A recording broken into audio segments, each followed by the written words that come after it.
He is a threat. And he will be planning a bit of a Wellington storm for Flutie today. What a year he's had, Nonu. Fantastic, he's really come through. Lovely hands from Conrad Smith. What a contrast. Nonu's all power, his passing game is better. Smith is sinuous and he's always had a lovely passing game. And that's pretty cynical there from Danny Kerr. And perhaps you could say he is lucky not to be spending 10 minutes in the bin.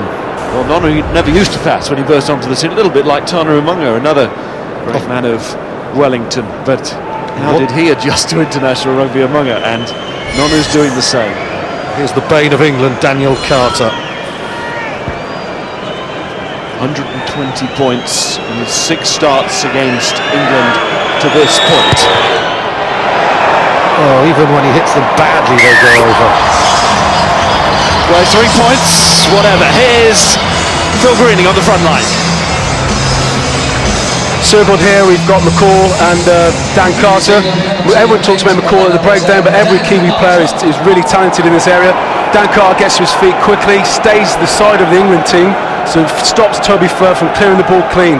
McCall's in, straight turnover, every player's got it. We never talk about the brilliance of Dan Carter's backside, but Phil Green has just spotted it. Well done, Phil. And here is Carter, and plenty of pressure there from Lippman and Kerr. He's bouncing around, who can get a hand on it?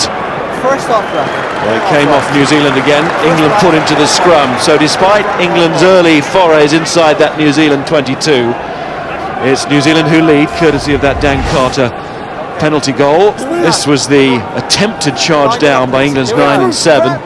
Good idea, Danny Kerr and Mike Lippman going at Carter, and you see they're going on the outside of his left foot, so he can't go anywhere.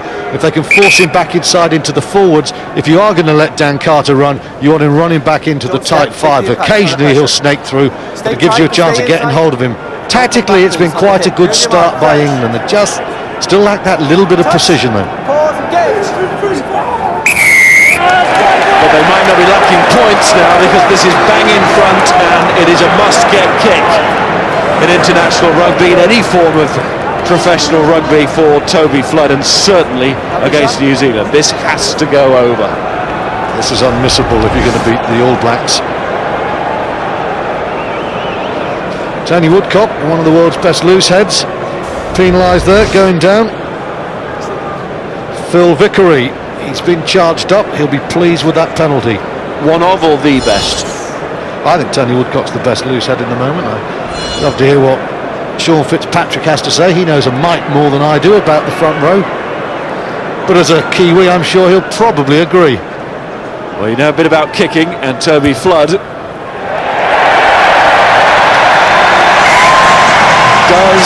what he had to do.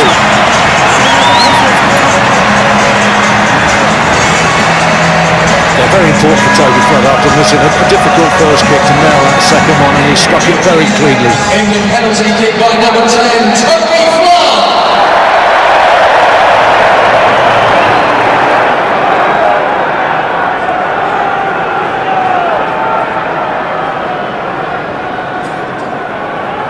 Intriguing start to this match. It's never going to mend that ball through cut, is it? Opens up every match. Kerr tried to open that up.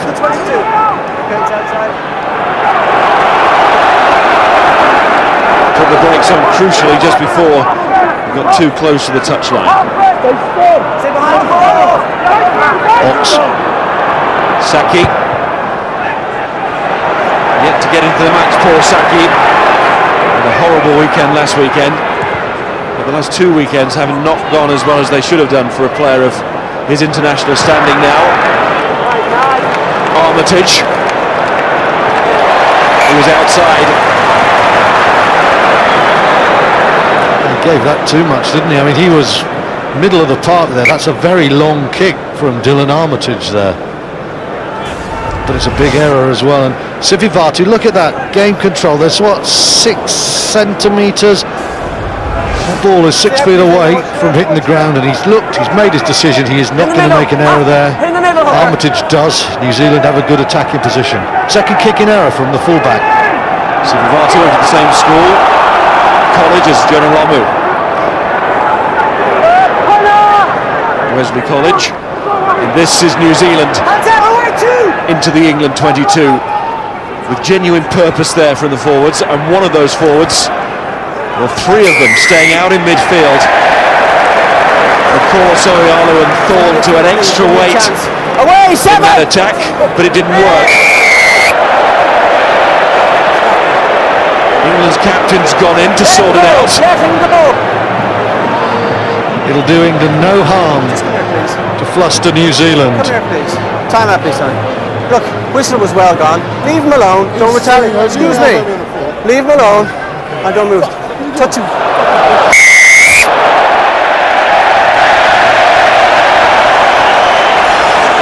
Well, rattled Brad Thorne. Well, he's very important. It's good news for England. New Zealand love the four-man line. Actually, Thorne they put in the middle. Look at his carries. 15, and he's making 45 metres. Steve Borthwick, who carries almost as much, hardly makes any metres. Thorne's a key carrier. Borthwick's not. At the moment, Borthwick's pack will be pleased because they're negating the carrying power of Brad Thorne. It's really good play from England defensively at the line-out. Wales got into New Zealand last week in Cardiff, and England doing the same here. Thorne going for Littman, that's why Littman wanted to come back. It's a test match. Mears throws down from Kennedy, Kerr to Flood. Saki off that wing. New Zealand organised, with Kerr going through, didn't stay on his feet, but in the end he was nowhere near the ball. Flood. Where's this one going to break? It's not good enough. Last third of the field, England got attacking position, and they've just given that ball back to New Zealand. If Flood is picked to vary his tactical kicking game, it has to be on the money, and that was 10 metres the wrong side of where it needed to be. Posing no difficulty for Mills Muliaina. Danny Cipriani having to be content with a place on the bench this weekend. He said himself that he would have dropped himself. He had to make the decision.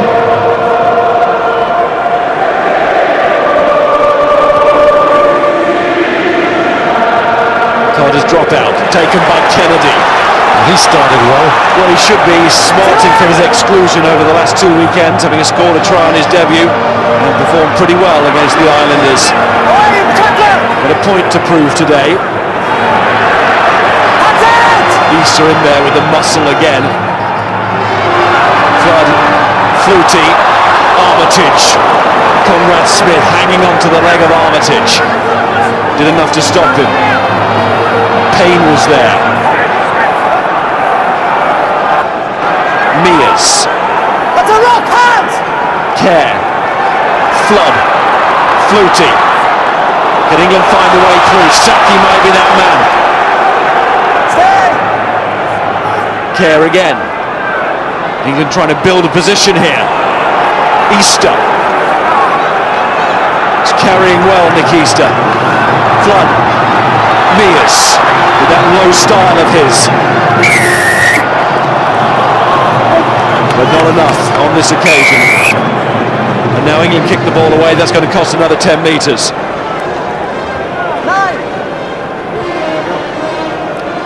Danny Kerr it was. Once again though, just the body angles of England always mean they're liable to flop over the top and be in a position for Alan Rolland to penalise them. Still a worry.